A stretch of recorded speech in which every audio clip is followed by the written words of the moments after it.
இந்த பயங்கரமான Chinese gang லீடரை கொலை பண்ணணும்னா சாதாரணமா அவரோட டேபிள்ல உட்கார்ற சேரை எய்ம் பண்ணி ஷூட் பண்ணனா போதும். கர்டைன்ஸ் க்ளோஸ் ஆகி இருந்தாலும் கரெக்டான இடம் தெரிஞ்சிருந்தா ஒரே ஷாட்ல முடிச்சிடலாம். ஆனா இன்னைக்கு அவரோட பொண்ணுக்கு பர்த்டே, அதனால அவர் வழக்கமா இருக்கிற சேர்ல உட்காரல. அதுக்கு பதிலா ஸ்டேஜுக்கு பக்கத்துல பாட்டு கேட்கறதுக்காக வந்து உட்கார்றாரு. இந்த விஷயத்த அந்த ஹோட்டல்ல இருந்து அவனோட ஃப்ரெண்ட்ஸ் அவனுக்கு இன்ஃபார்ம் பண்றாங்க. இப்போ அந்த கில்லருக்கு இருக்கிறது ரெண்டே சாய்ஸ் தான். ஒன்னு பிளானை கைவிடணும், இல்லன்னா பிளானை சேஞ்ச் பண்ணணும். ஆனா அவன் பிளானை கைவிடுறதா இல்ல. ஏன்னா அவன் 30 வருஷம் எக்ஸ்பீரியன்ஸ் உள்ள ஒரு பெரிய கில்லரா இருப்பான். அவன் எப்பவுமே முன் வச்ச கால பின் வச்சதே இல்ல. அதனால அந்த சைனீஸ் கேங் லீடரை பக்கத்துல வந்து நேருக்கு நேரா நின்று கொலை பண்ண முடிவு பண்றான். அவன் ஹோட்டல் என்ட்ரன்ஸ்க்கு வந்ததும் அங்க நிறைய கார்ட்ஸ் இருக்கிறத கவனிக்கிறான். அவனுக்கு ஏற்கனவே இந்த செக்யூரிட்டி சிஸ்டம்லாம் தெரிஞ்சிருந்ததால அவனோட கார் கீயை மட்டும் தான் எடுத்துட்டு வந்திருப்பான். ஏன்னா ஒரு பெரிய கில்லருக்கு பக்கத்துல இருக்கிற எந்த பொருளுமே வெப்பன் தான். அங்க சிங்கிங் ப்ரோக்ராம் போயிட்டு இருந்ததால அவன் நேரா அங்க இருந்த ரெஸ்ட் ரூம்குள்ள போறான். கொலை பண்ணும்போது அவனோட கோட்ல ரத்தக்கரை பற்றக்கூடாதுன்னு முன்னெச்சரிக்கையா அதையும் கலட்டி வச்சிடறான். அப்பாவி மக்கள் யாரையும் துன்புறுத்தக்கூடாதுன்னு உள்ள வேற யாராவது இருக்காங்களான்னு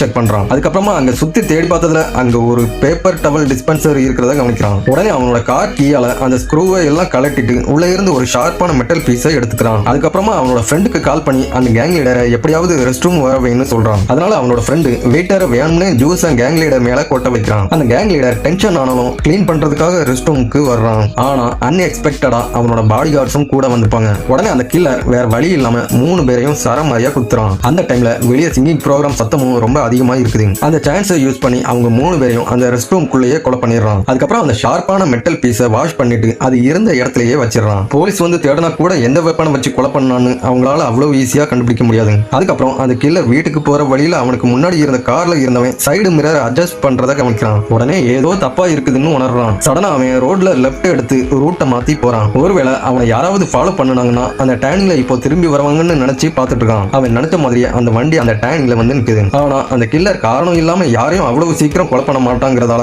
அங்க இருந்து சடனா யூட்டன் எடுத்து போறான். அவன் தங்குற ஹோட்டலுக்கு வந்து அவனோட ரூமோட பாஸ்வேர்டா போடுறான். ஆனா அவனோட மைண்ட் இப்போ பிளாங்கா இருந்ததால கடைசி நம்பர் ஞாபகத்துக்கு வரல. அப்போ பக்கத்து பிளாட்ல இருந்தவர் தான் அவனுக்கு பாஸ்வேர்டை ஞாபகப்படுத்தி ஹெல்ப் பண்றாரு. உள்ள போய் டோரை க்ளோஸ் பண்ணனதும் சடனா யாரோ டோரை தட்டுறாங்க. பார்த்தா அவனோட பக்கத்து வீட்டுக்காரர் தான் அவன் பேக்கை வெளியே மறந்து வச்சுட்டு வந்துட்டான்னு சொல்லி கொடுப்பாரு. இப்போ அவன் 2 பக்கம் மாட்டிட்டு இருக்கான். ஒரு பக்கம் அவனை யாரோ ஃபாலோ பண்ணி வர்றாங்க, இன்னொரு பக்கம் அவனுக்கு இருக்கிற அல்சைமர் டிசீஸோட சிம்டம்ஸும் தெரிய ஆரம்பிக்குது. அடுத்த நாள் அவன் ஒரு ஹோட்டல்ல பிரெக்னண்டா இருக்கிற அவனோட பொண்ணு கூப்பிட்டான்னு சாப்பிடுறதுக்காக வந்திருப்பான். அப்போ அவளை ஒரு லேசர் டாட் எய்ம் பண்றதை பார்த்து பயங்கர ஷாக் ஆகுறான்.